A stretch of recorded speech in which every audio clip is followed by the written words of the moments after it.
அதை வந்து தொட்டிருக்காரு. அது மட்டும் இல்லாம இவரோட மேடை பேச்சுக்கு நிறைய ரசிகர்கள் இருக்காங்க, அதுல நானும் ஒண்ணு. அதே மாதிரி இந்த மேடையும் வந்து கலகலப்பா ஆக்கிறதுக்காக டத்தோ ராதாரவி அவர்களை சில வார்த்தைகள் அன்போடு பேச அழைக்கிறேன்.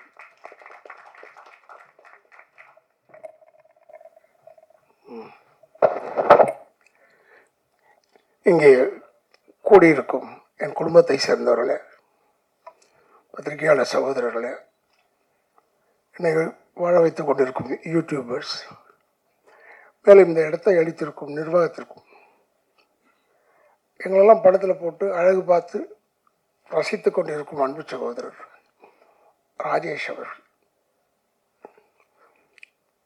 மேலும் உள்ள அத்தனை நல்லுள்ளங்களுக்கும், பாடகர் பிரசன்னா அவர்களுக்கும் என்னுடைய வணக்கங்களை கூறி, அரவிந்த்ராஜ் வந்திருக்காரு, அவருக்கும் என்னுடைய வணக்கங்களை கூறி, எனக்கு கொஞ்சம் உடம்பு சரியில்லை. இதான் எனக்கு 71 வயசு ஆகுது.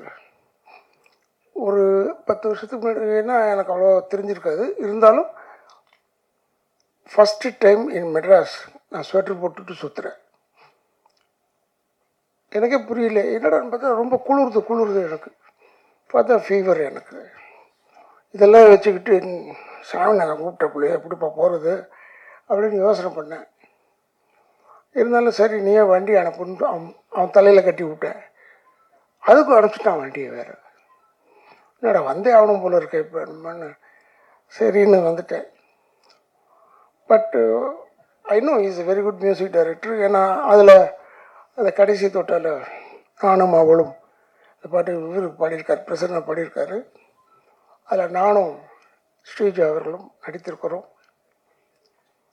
இவர் சொன்னாங்கல்ல இந்த கதாநாயகன் இதை சொல்லாதீங்கடான்னு பல தடவை சொல்லிட்டேன். ஏன்னா என் பொழப்பை கெடுக்கிறதுக்கு இதெல்லாம் சொல்லாதீங்க. ஏன்னா நாங்கள் கதாநாயகன்லாம் பண்ணியிருக்கோம், 4 படம் பண்ணியிருக்கோம். அதுக்கு அதெல்லாம் காலங்கள் போயிடுச்சு, 30 வருஷம் ஆயிடுச்சு. இப்போ போய் சொல்லிக்கிட்டு இருந்தோம்னா ஒருவேளை பார்க்குறவங்க ஓஹோ இவர் கதாநாயகன் தான் செய்வார் போல இருக்கும், இதுக்கு வரப்பட்டார் போல இருக்கும், கூப்பிட விட்டாங்கன்னா ரொம்ப போயிடும். அதுக்காக சொல்கிறேன்.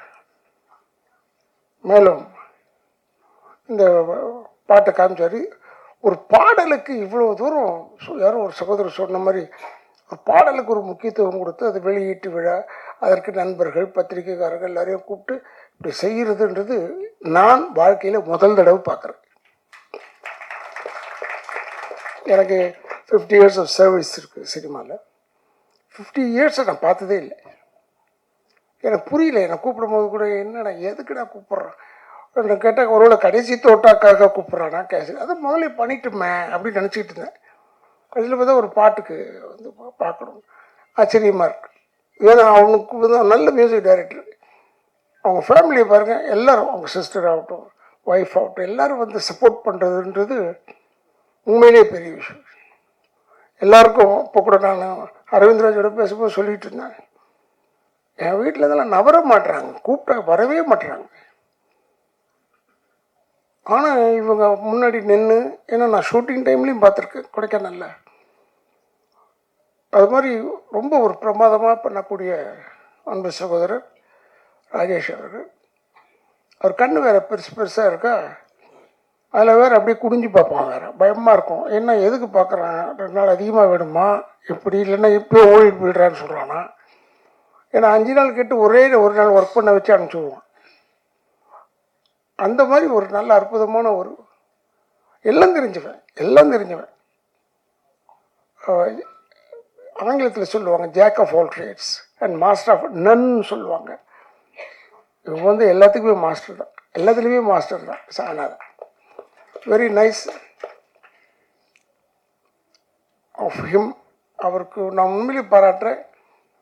புது ஆளுங்களை கொண்டாந்துக்கிட்டே இருக்கிறதுல அவருக்கு ஒரு இன்ட்ரெஸ்ட்டு. அவரே முதல்ல புது ஆள் மாதிரி தான் சினிமாவில் இருந்தாலும் எல்லாரையும் கூப்பிட்டு அறிமுகப்படுத்தி நல்ல சாங்ஸு, நல்ல டேக்கிங்ஸு. இப்போ டிஓபியை பற்றி இவ்வளோ தூரம் சொல்கிறோம்னா வேறு எங்கேயுமே சொல்லி நான் கேள்வி கூட பட்டதில்லை. இதை பற்றியே சொல்ல மாட்டாங்க. எல்லாருக்கும் கடைநிலை ஆள் வரைக்கும் மரியாதை கொடுக்கக்கூடிய ராஜேஷ் அவர்கள். இந்த அடுத்த படம் கூட சொன்னான், அவன் நான் பின்னாடி தேடுறேன், டைரக்டர் உட்காந்துருக்கான், தேடுறேன் கிடைக்கல. இன்னும் பார்த்தா என் பின்னாடி உட்காந்துருக்கான். இங்கே இவ்வளோ உண்டு பையன். அவன் ஒரு கதை சொல்கிறான் என்கிட்ட, 2 கதை சொன்னான். ஒரு கதை நல்லா இருக்குப்பான்னு சொன்னான். இல்லைண்ணே நீங்கள் தான் நடிக்கிறீங்க அதில்ன்னு சொல்லிட்டான். ஆடப்பாமா சொல்லியிருக்க மாட்டேன் நான் நினச்சிக்கிட்டு. ஏன்னா திறமை எங்கே இருக்கோ தேடி பிடிக்கிறான் சாமிநாதன். மற்ற விஷயங்கள்லாம் விடுங்க, திறமை இருப்பது வரணும்ல சினிமாவுக்கு.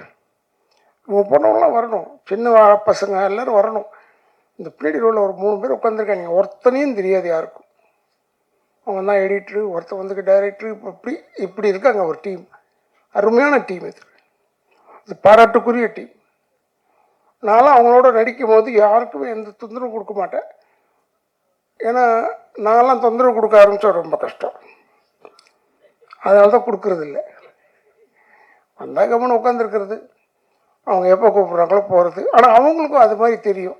இவர் ஏன்னா கொடைக்கானலில் 7 மணிக்கு போய் நிற்பேன் ஷாட்டில். அது ஒரு வியாதி நமக்கு. அதனால் 7 மணிக்கு நின்னோம்னா கரெக்டாக சாயந்தரம் 5 மணிக்கு 5:15 விட்டுருவாங்க, என்ன தொல்லை கிடையாது. ஆனால் என்ன எனக்கு பிடிக்கலன்னா 4 நாள் கேட்பாங்க, ஒரு நாள் தான் யூஸ் பண்ணுவாங்க. மெட்ராஸ் போயிடுங்கன்னு சொல்லுவான். எங்கடா இருக்குது மெட்ராஸ், எங்கே இருக்குடா கொடைக்கானல், என்னடா பேசுகிறீங்க? அது மாதிரி அவன் வர்க்கஹாலிக் சாமிநாதன். திடீர்னு பார்த்தா அவனே ஆக்ட் பண்ணுறான். அதில் எல்லா விதமான டேலண்ட்டும் உள்ள ஒரு ஆள் கிடைக்கிறது ரொம்ப கஷ்டம். ரொம்ப நான் பெருமைப்படுறேன். அவங்களோடலாம் நம்ம அவங்களோட சேர்ந்ததுனால நமக்கு என்ன ஆயிடுச்சுன்னா, வயசு சின்ன பையன் மாதிரி ஆகிட்டு 71 வயசு தெரியாத அளவில் இருக்கிறேன்.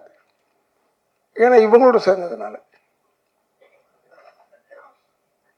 இந்த படம், அதாவது இந்த பாட்டு சொல்கிறீங்க, பாட்டு நல்லா வரணும், கடைசி தொட்ட படம் நல்லா வந்திருக்கு. நான் பார்த்தேன் படத்தை.